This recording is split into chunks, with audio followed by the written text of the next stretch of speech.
Hi, I'm Darnell with Wave Oven Recipes, and this is my 30-day review of the Breville Smart Oven Pro. If you've not already seen it, please see the initial review. I'll link that everywhere. That's got all the test cooks, it's got all the testing of different types, it's got comparisons with some others side by side. Everything that anyone who is not used to this Wave Oven Recipes YouTube channel is probably looking for is probably in the initial review. For you who have been with this channel for a long time, you know after that initial review, sometime later I come to you with a follow-up and just talk to you about my thoughts and impressions of using the cooker for some time. This one, 30-day review because it lasted the full 30 days. Some don't make it 30 days, but this one did. That means that's a pretty good thing to start out with, that it made it 30 days. So generally speaking, for what the Breville Smart Oven Pro was made to do, it's a solid cooker. It's a solid countertop oven. If you are someone who doesn't need air fry and you just need a solid countertop oven for all the duties other than things like air frying, this would probably be a nice pick for you. I think you would probably enjoy it. Personally, do I feel it's worth it? I do. I feel it is worth it because Breville makes very solid, sturdy products that they stand by and that work very well. It's not a perfect cooker. I'll talk about some things that I may not have liked as much, but all the same, it's a very good, high quality product, and it seems to hold up well, and it does a good job. So I do feel that it's worth it. I do feel that, you know, while there are less expensive cookers that can do like countertop oven work, they are not as sturdy, they're not as solid a build, and you know, sometimes the support on those is a little shaky sometimes. But I do feel that this one, for what it was built to do, it's very good. I mean, Breville makes an air fryer. They make a bigger one if you want a bigger one. They make the other ones if that's what you want. But all you want is an oven. This is it. And I also like that when this was built, it includes features like the auto pause door. This is not a new appliance that just came out last week. This is one of the more older ones, more originals. And this is the type of thing that became the standard for what everybody else is trying to do. There's stuff being made today, countertop ovens, that don't have an auto pause door, whereas this Breville had it way back. So that just says to me that Breville is the one setting the standard while the others are just trying to keep up. Now the general heat level for this countertop oven is about average. Some of them, regardless of whatever the temperature testing, which I do in the initial review, may show, regardless of that, when just cooking your food and using something over time, you can tell that some just run a little hotter, cook food a little harder, and some don't. Some run a little lower, and you might end up needing a lot more time or a little more time than you expected. But this one runs right in that middle lane average as far as its overall cooking temperature when I'm cooking hotter or lower temperatures. So I had no smoke issues with this, and as far as the user interface, it's very intuitive. And I had no issues with it at all. It works very nicely. It's the type of thing that is a good standard for others to learn from as far as how to make a user interface on a countertop oven. The noise level is very quiet because it has no air frying. And basically air fry is just a higher level convection fan than comes in most convection ovens. Basically, air frying is truly a marketing term. I mean, it's just a higher level of convection. And so this one doesn't have that built in, but still it does have a convection option. Now the cooks, as far as their evenness, they are not even in this oven. You do have to turn things around partway during the cook if you want to even cook, and I'll show you photo evidence of that. Now I want to talk about the functions that I use. And the toast function, it works well. It's geared towards store-bought bread, but a nice thing about the toast function is that it adjusts, like if the oven is already hot, it won't toast for as long for a setting as it would if the oven was cool when you start. I always like when a cooker is able to adjust and recognize when it's hot. Again, this is something that came out some time ago, but has features like that that don't even exist in some that are made today. Now bagel I didn't use, but bake I did, and bake works well, but you do have to turn things halfway through. Now I'm going to show you some examples.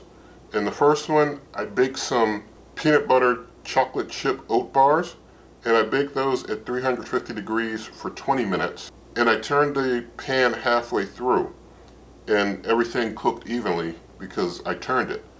However, on roast, even though roast works well, I roasted 4 cups of walnuts at 350 degrees for just 10 minutes, and I didn't move it at all, and you can see that it was not an even cook, and so the front and side cooked more, and so it cooked harder than the middle. And so that's when I basically learned that I always need to turn things when using this oven.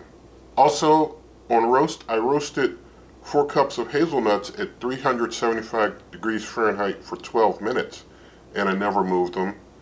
And it also wasn't an even cook again.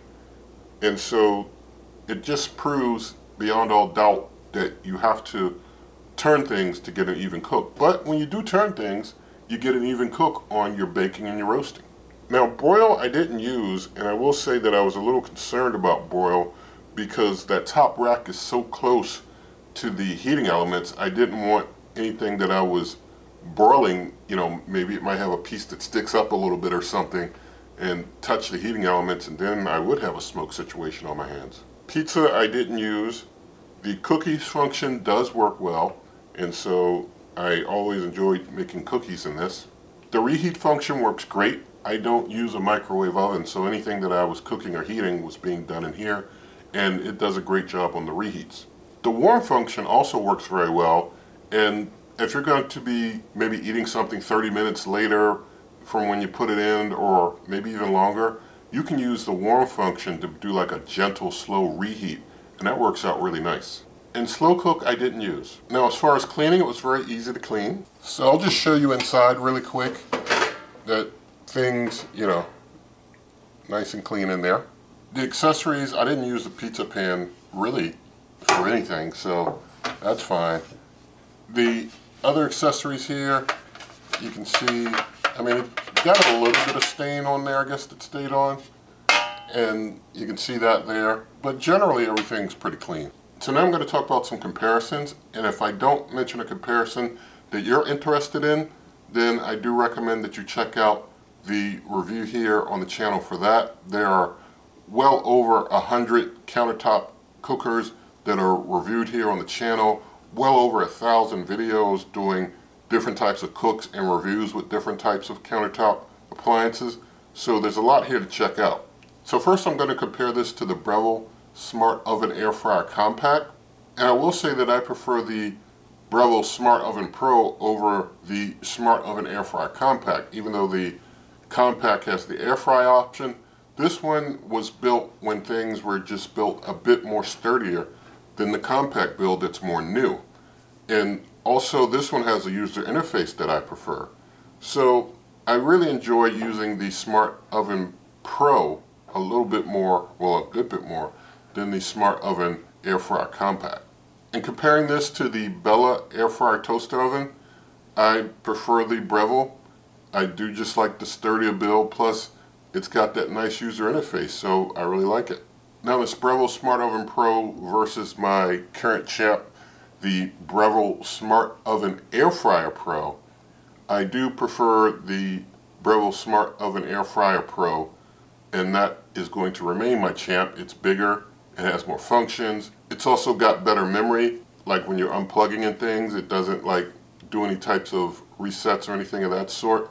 Even though you do have that situation where if you send it in, they're able to read that chip and see what you've been using it for. You can decide what you want to do there. I personally, like I said, I probably just wouldn't send mine in. I'd probably just go use something else if mine broke rather than send my product in for a company to read a chip and stuff like that.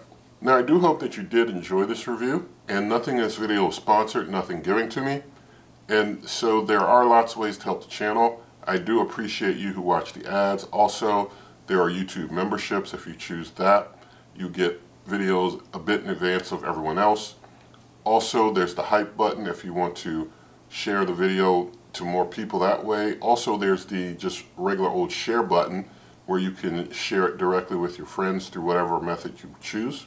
And in the video description, there are links like super thanks if you want to give support that way. Also buy me a coffee. Also, there are links to a lot of shops that you know that are like affiliate links that help the channel when you buy through those. Also, there's the shop icon. If you use the shop icon, you can buy this product and you get it at their usual store price, I believe, and you help the channel when you buy that way instead of buying at the same price you're probably going to pay anyway, buying it through going to a website of someplace else to buy it. So use the shop icon and help the channel. Also, you can always check out my blog, superwaveovenrecipes.com. Again, that's superwaveovenrecipes.com.